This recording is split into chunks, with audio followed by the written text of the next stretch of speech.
समाचार फर्स्ट की खबर का दमदार असर। सुक्खू ने मंत्रिमंडल विस्तार पर लगाई मोहर। अगले महीने कैबिनेट का विस्तार तय। लोकसभा चुनाव से पहले कांग्रेस में दूर होगा संशय। कांगड़ा में किसके सिर सजेगा मंत्री का ताज? कौन करेगा नए मंत्रिमंडल में राज? निगमों बोर्डों में किसकी होगी ताजपोशी? डिप्टी स्पीकर पर भी कांग्रेस की टूटेगी खामोशी। 5 राज्यों के विधानसभा चुनाव के रिजल्ट का इंतजार। सुक्खू अपनी टीम का फुल एंड फाइनल करेंगे विस्तार। हाईकमान ने सुक्खू को सौंपा कार्यभार। सुक्खू ने तय कर लिए सांसद उम्मीदवार। नमस्कार दोस्तों, आप देख रहे हैं समाचार फर्स्ट टू द पॉइंट। मैं हूं आपके साथ बालकृष्ण। हिमाचल प्रदेश में नई सरकार के रूप में कांग्रेस की सुक्खू सरकार का गठन हुए 11 महीने का वक्त बीत चुका है। अगले महीने दिसंबर में इस सरकार का 1 साल का कार्यकाल पूरा हो जाएगा। इसके साथ ही प्रदेश में लंबे वक्त से मंत्रिमंडल विस्तार का इंतजार हो रहा है, लेकिन अब ये इंतजार ज़्यादा दिन नहीं चलने वाला। यानी जल्द ही कैबिनेट में नए मंत्री और एक डिप्टी स्पीकर के साथ निगमों बोर्डों में नेताओं को जिम्मेदारी सौंपी जाएगी। खुद मुख्यमंत्री ठाकुर सुखविंदर सिंह सुक्खू ने इस बात का खुलासा हमीरपुर में किया है। समाचार फर्स्ट भी आपको पहले ही ये खबर दे चुका है कि लोकसभा चुनाव से पहले सुक्खू मंत्रिमंडल में विस्तार कर अपनी टीम को मजबूत करेंगे, और समाचार फर्स्ट की इस खबर पर सुक्खू ने खुद मोहर लगा दी है।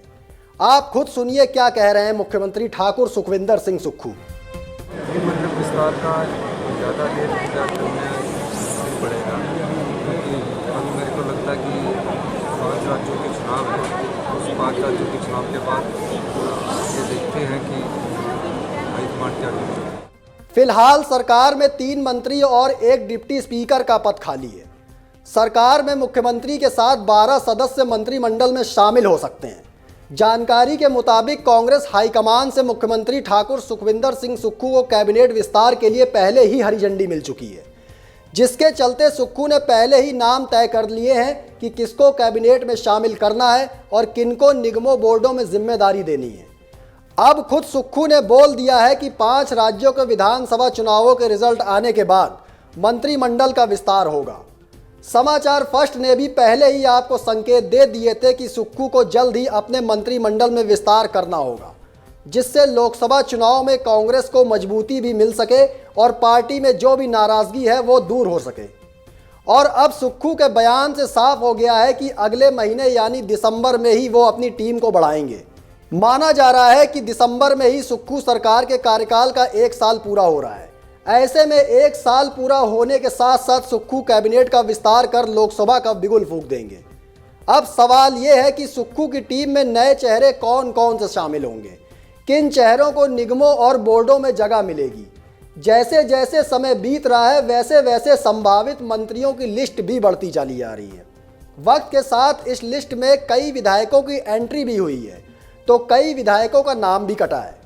मौजूदा वक्त में मंत्रिमंडल विस्तार में सबसे पहला नाम घुमारवीं से विधायक राजेश धर्माड़ी का अभी भी चल रहा है, लेकिन कांगड़ा जिले से आपको हमने बताया था कि हो सकता है सीपीएस किशोरी लाल मंत्रिमंडल में आ जाएं। ऐसा इसलिए क्योंकि इससे सीपीएस वाला सरकार का भार भी कम हो जाएगा और कांग्रेस को एक मंत्री कांगड़ा जिले से मिल जाएगा। अगर बैजनाथ के विधायक और सीपीएस किशोरी लाल मंत्री बन गए तो जयसिंहपुर से विधायक यादविंदर गोमा को किसी और पद से संतोष करना होगा, क्योंकि जैसा बताया जा रहा है कि कांग्रेस अध्यक्ष मल्लिकार्जुन खड़गे ने एक एससी को मंत्रिमंडल में लाने के निर्देश दिए हैं। ऐसे में गोमा से सीनियर विधायक किशोरी लाल हैं, तो उनका नंबर मंत्री पद पर पड़ सकता है। उधर कांगड़ा जिले से और भी कई चेहरे मंत्रिमंडल की रेस में चल रहे हैं, जैसे धर्मशाला से विधायक सुधीर शर्मा, फतेहपुर से विधायक भवानी सिंह पठानिया, ज्वालामुखी से विधायक संजय रतन। इन चेहरों पर कई बार चर्चा होती है और कई बार ये चेहरे बदल दिए जाते हैं, लेकिन अंदर की खबर ये है कि हाईकमान से सुक्खू अपनी लिस्ट फाइनल करवा चुके हैं। इन्हीं चेहरों में से सुक्खू मंत्रिमंडल का विस्तार करेंगे और इन्हीं चेहरों में से किसी न किसी को लोकसभा का उम्मीदवार भी बनाया जा सकता है। अगर कांगड़ा चंबा से लोकसभा उम्मीदवार की बात करें तो अब एक और युवा चेहरा चर्चा में आ गया है। उसका नाम है कैबिनेट मंत्री रैंक एवं नगरोटा बगवा से युवा विधायक आरएस बाली। ऐसा इसलिए क्योंकि लोकसभा चुनाव लड़ने से कई नेता कतरा रहे हैं, चाहे वो सुधीर शर्मा की बात की जाए या फिर सुजानपुर से विधायक राजेंद्र राणा की बात।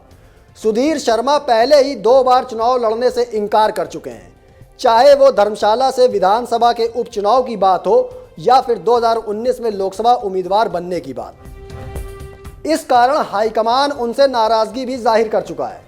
ऐसे में माना जा रहा है कि सुक्खू हमीरपुर से राजेंद्र राणा और कांगड़ा से सुधीर शर्मा को मैदान में उतारने का मन बना चुके हैं। लेकिन अगर एक बार फिर कांगड़ा चंबा से सुधीर शर्मा ने चुनाव लड़ने से इनकार कर दिया तो सुक्खू फिर नए चेहरे पर दांव खेलेंगे। ऐसे में मीडिया रिपोर्ट्स के मुताबिक आरएस बाली को कांगड़ा चंबा लोकसभा क्षेत्र से कांग्रेस अपना मजबूत दावेदार मान रही है। पार्टी हाईकमान में भी आरएस बाली के नाम की चर्चा चल रही है। आरएस बाली कांगड़ा से कांग्रेस के एक बड़े नेता उभर कर आए हैं। उनकी सक्रियता सिर्फ नगरोटा बगवा तक ही सीमित नहीं है, बल्कि कांगड़ा के हर विधानसभा क्षेत्र में आरएस बाली के दौरे चल रहे हैं। आरएस बाली को बड़े बड़े कार्यक्रमों में चीफ गेस्ट के तौर पर बुलाया जा रहा है। लेकिन फिलहाल ये देखने वाली बात होगी कि मुख्यमंत्री सुक्खू अपने पत्ते कब खोलते हैं। नए मंत्रियों के चेहरे में राजेश धर्माड़ी का नाम शुरू से ही चर्चा में चल रहा है। राजेश धर्माड़ी भाजपा राष्ट्रीय अध्यक्ष जगत प्रकाश नड्डा के गृह जिले से जीतने वाले कांग्रेस के एकमात्र विधायक हैं। वीरभद्र सरकार में वे मुख्य संसदीय सचिव भी रहे और अब उनका मंत्री बनना लगभग तय है। राजनीतिक विश्लेषकों के मुताबिक हिमाचल प्रदेश में मुख्यमंत्री ठाकुर सुखविंदर सिंह सुक्खू के नेतृत्व वाली सरकार में भारी क्षेत्रीय असंतुलन है। जिला कांगड़ा में कुल 16 विधानसभा सीट हैं। इनमें से 10 में से कांग्रेस को जीत मिली है, लेकिन सबसे बड़े जिला कांगड़ा से केवल एक ही मंत्री बनाया गया है। यहाँ से कृषि मंत्री चौधरी चंद्र कुमार ही मंत्रिमंडल में अपने जिले का प्रतिनिधित्व कर रहे हैं। इसके साथ साथ एक आरएस बाली है जिनको कैबिनेट मंत्री का रैंक मिला है। ऐसे में आरएस बाली की सक्रियता भी कांगड़ा जिले में ज़्यादा देखने को मिल रही है। हमने आपको पहले ही ये बता दिया था कि जिला कांगड़ा से ही ज्वालामुखी के विधायक संजय रतन और फतेहपुर से विधायक भवानी सिंह पठानिया भी मंत्री पद की दौड़ में शामिल हो चुके हैं। उधर अगर डिप्टी स्पीकर की बात की जाए तो मंडी जिले से इकलौते विधायक चंद्रशेखर को डिप्टी स्पीकर बनाए जाने की चर्चा तेज है। देश में होने वाले लोकसभा चुनाव के लिए चंद महीनों का वक्त बचा है। ऐसे में इन लोकसभा चुनाव से पहले प्रदेश में मंत्रिमंडल विस्तार करना जरूरी है। इससे सरकार को न केवल क्षेत्रीय समीकरण साधने हैं, बल्कि अपने विधायकों को भी संतुष्ट करना है। विधायकों की संतुष्टि समर्थकों की खुशी और जोश के लिए बेहद महत्वपूर्ण माना जाता है। भाजपा भी लगातार सरकार को मंत्रिमंडल विस्तार न कर पाने को लेकर आए दिन घेरने में लगी रहती है। ऐसे में मुख्यमंत्री ठाकुर सुखविंदर सिंह सुक्खू के सामने सभी समीकरणों को साधते हुए अपने दूसरे मंत्रिमंडल विस्तार को जल्द से जल्द पूरा करने की एक बड़ी चुनौती है। फिलहाल मुझे दीजिए इजाज़त, फिर मिलेंगे एक और नई रिपोर्ट लेकर। लेकिन कमेंट बॉक्स में अपनी राय ज़रूर दीजिएगा कि लोकसभा चुनाव के मद्देनज़र मुख्यमंत्री सुक्खू को किस तरह का मंत्रिमंडल विस्तार करना चाहिए और लोकसभा उम्मीदवारों को लेकर भी क्या प्लान करना चाहिए। धन्यवाद।